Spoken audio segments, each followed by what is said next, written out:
કિરણે BA કરી લીધા પછી તરત જ એના પપ્પા પ્રકાશભાઈ અને મમ્મી મિત્તલબેન એના માટે યોગ્ય મૂર્તિઓ ગોતવા લાગ્યા હતા, પરંતુ કોઈ મેળ પડતો નહોતો. મૂર્તિઓ કિરણને પસંદ કરે તો કિરણ એને રિજેક્ટ કરતી, અને કિરણને છોકરો પસંદ આવી જાય તો છોકરાના મા બાપને કિરણ થોડી સાંભળી લાગતી. આવા નાના નાના વાંધા વચકામાં 2 વર્ષ નીકળી ગયા પછી અચાનક એક દિવસ કિરણના મામા ભાવનગરથી પોતાની સાથે એક યુવાનને લઈને આવ્યા. રાકેશ કોઈને પણ ગમી જાય એવો છોકરો હતો. વળી એ ઉચ્ચ સરકારી હોદ્દા પર હતો અને ભાવનગરમાં એને ઘણો મોટો ફ્લેટ હતો. દીકરીને આવું સારું ઠેકાણું મળતું જોઈને પ્રકાશભાઈ અને મિત્તલબેન ખુશ થઈ ગયા. એમણે રાકેશના મા બાપને બોલાવીને એની સાથે કિરણની સગાઈ નક્કી કરી નાખી. રાકેશનો પરિવાર અમદાવાદમાં સ્થાયી થયો હોવાથી ભાવનગરમાં એને એકલું રહેવું પડતું અને બંને ટાઈમ હોટલમાં જમવા જવું પડતું. એથી રાકેશના મા બાપના આગ્રહના કારણે પ્રકાશભાઈએ સગાઈના 2 મહિના બાદ કિરણને પરણાવીને વળાવી પણ દીધી. નાનકડા નગરમાં ઉછરેલી કિરણ ભાવનગરની જાહો જલાલી જોઈને ખુશ થઈ ગઈ. શાળાનું શિક્ષણ પૂરું કર્યા બાદ એ કોલેજનો અભ્યાસ કરવા 4 વર્ષ વડોદરા રહી હતી.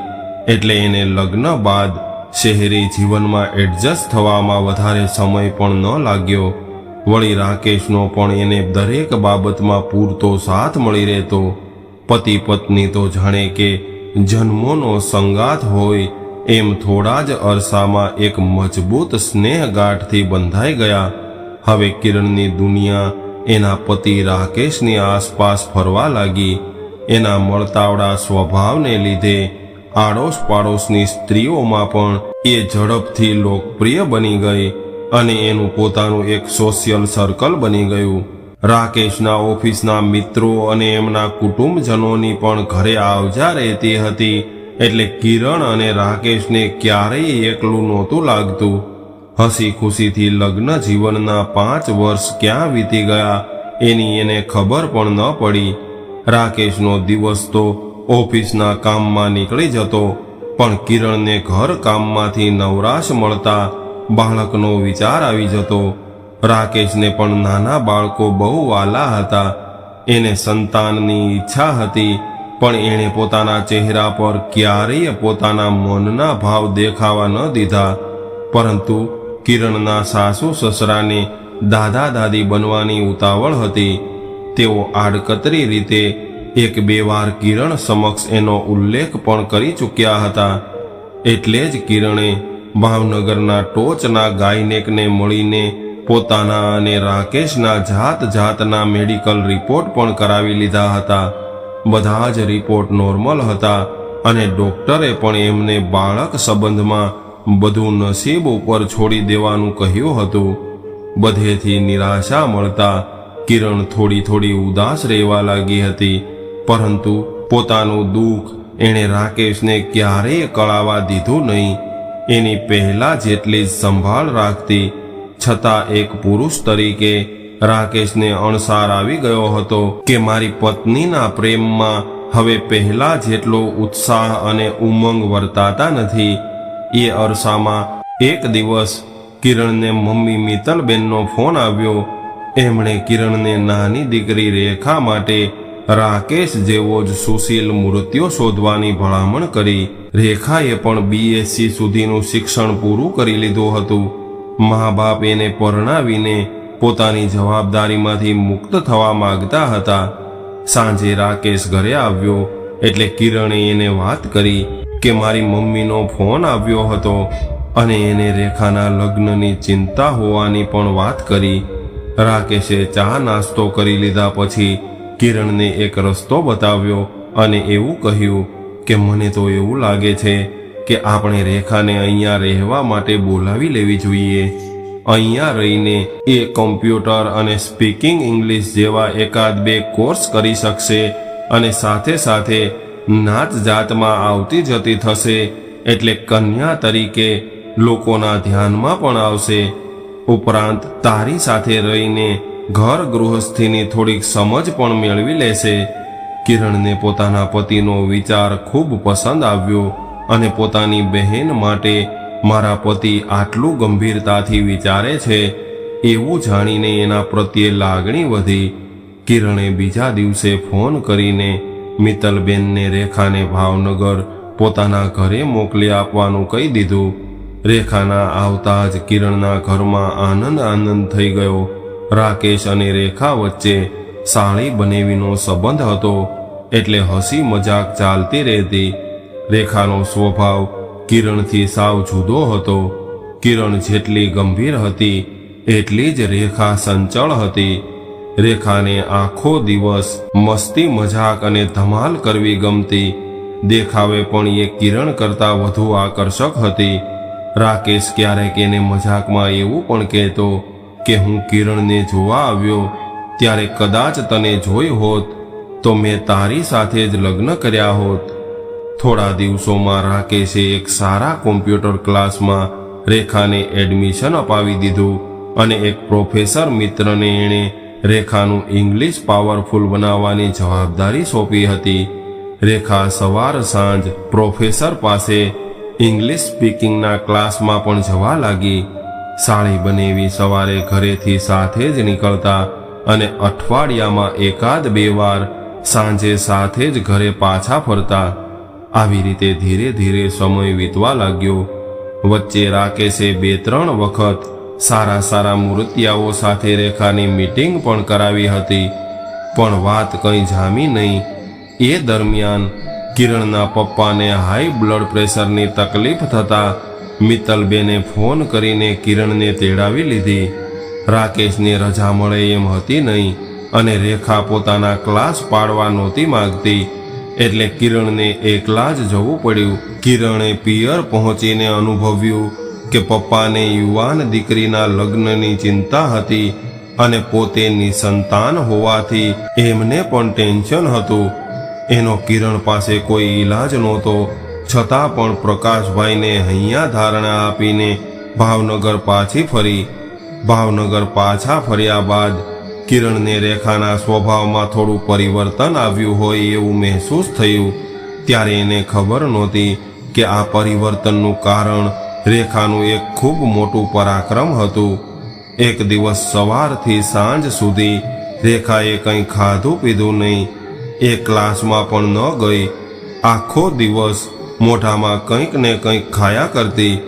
રેખાને આ રીતે ખાવા પીવાથી એકાએક અરુચિ થવા લાગી એટલે પોતાની ઈચ્છા ન હોવા છતાં પણ પોતાની બહેનને એક લેડી ડૉક્ટર પાસે લઈ ગઈ.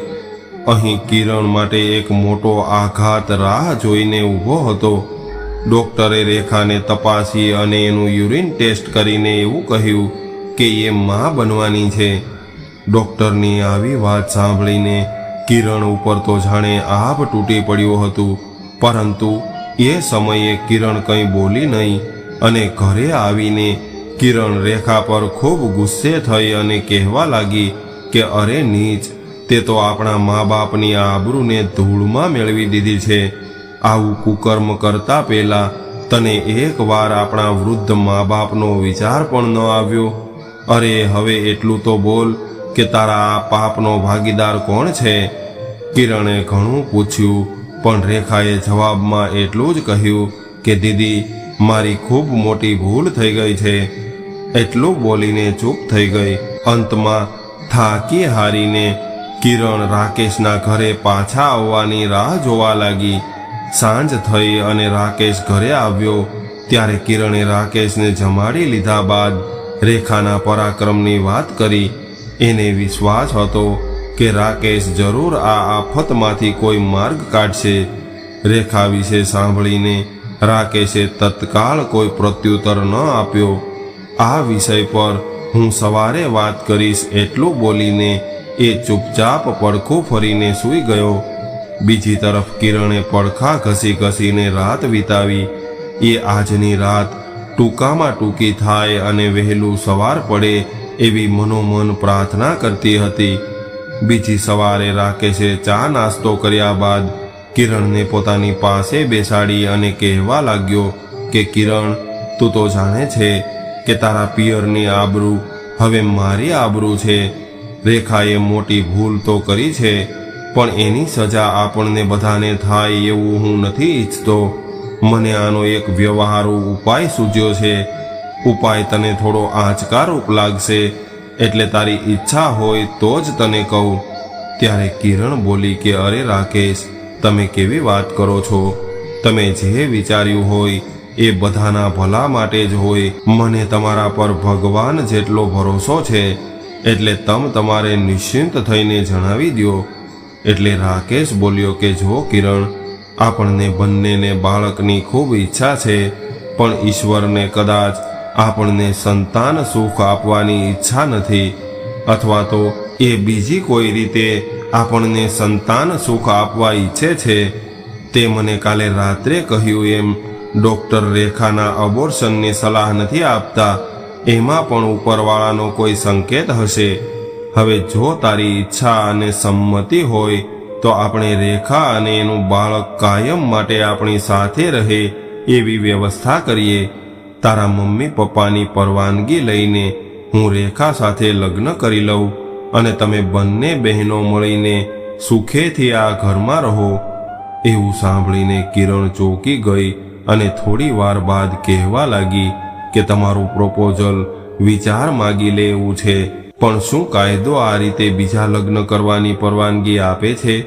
પાછળથી કોઈ મુશ્કેલી ઊભી થાય તો શું થશે? એટલે રાકેશ બોલ્યો કે મેં એનો પણ વિચાર કરી લીધો છે.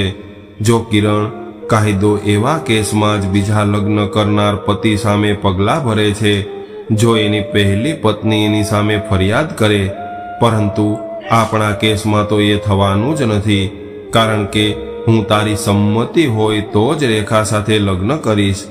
હવે સવાલ રહે છે તારા મમ્મી પપ્પાની મરજીનો, તો એ માટે તારે એમને તૈયાર કરવા પડશે. રાકેશે પોતાની વાત પૂરી કરી અને એ ઓફિસે જવા રવાના થઈ ગયો. એના ગયા પછી કિરણે પોતે પણ વિચાર કર્યો અને રેખાને પણ રાકેશનો પ્રસ્તાવ જણાવી જોયો, પરંતુ રેખાએ કોઈ જવાબ ન આપ્યો. પરંતુ કિરણને રાકેશ સાથે રેખાના લગ્ન થાય એમાં જ મુસીબતનો ઉકેલ દેખાયો. એટલે એ બીજા દિવસે એના પિયર ગઈ અને પોતાના મા બાપને પણ રાજી કરી લીધા.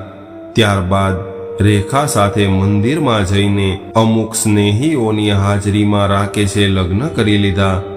રાકેશ અને રેખાના લગ્ન બાદ કિરણે એમને પોતાનો બેડરૂમ ફાળવી દીધો અને પોતે બાજુના નાનકડા રૂમમાં શિફ્ટ થઈ ગઈ. 4 મહિનામાં તો રેખાએ સરસ મજાના બાબાને જન્મ આપ્યો. બાળકને જોઈને રાકેશ અને કિરણના આનંદનો પાર ન રહ્યો. કિરણ બાબાને પોતાના પુત્રની જેમ આખો દિવસ પોતાની પાસે જ રાખતી. સ્તનપાન કરવા પૂરતો જ બાબો રેખા પાસે રહેતો. બાબાના ચહેરામાં કિરણને પોતાનું પ્રતિબિંબ દેખાતું હતું. બધા જ લોકો મોજ મસ્તી કરતા રહ્યા, પણ એને બિચારીને જરા સરખી પણ શંકા ન ગઈ. હું ભગવાનને પ્રાર્થના કરું છું કે આવતા જન્મે પણ મને આવી જ બહેન આપજે, ફક્ત બહેન આપજે, આવો બનેવી નહીં. છેલ્લા વાક્ય સાથે જ બેડરૂમની બત્તી ઓલવાઈ ગઈ. કિરણ તો આ બધું સાંભળીને શૂન્ય મસ્તક બની ગઈ. એક નાની બહેન માં સમાન મોટી બહેન સાથે આટલું મોટું કપટ કરી શકે ખરી? અને રાકેશ એ તો આ છળ કપટના ખેલનો મુખ્ય સૂત્રધાર હતો. પોતે માત્ર એમની શતરંજની બાજીનું પ્યાદું બનીને રહી ગઈ હતી. રેખાને સારો વર મળી ગયો હતો. એના મા બાપને ઘેર બેઠા જમાઈ મળી ગયો. રેખાના બાળકને 2 માં અને 1 બાપ મળી ગયા હતા. પણ કિરણને શું હાથ લાગ્યું હતું? નાની બહેનના રૂપમાં એક સોતન મળી હતી. વાહ રે દુનિયા! તો મિત્રો, આજની કહાની તમને કેવી લાગી કોમેન્ટ કરીને જરૂર જણાવજો. અને પસંદ આવી હોય તો વિડીયોને લાઈક, શેર અને ચેનલને સબસ્ક્રાઇબ જરૂરથી કરજો. હર હર મહાદેવ.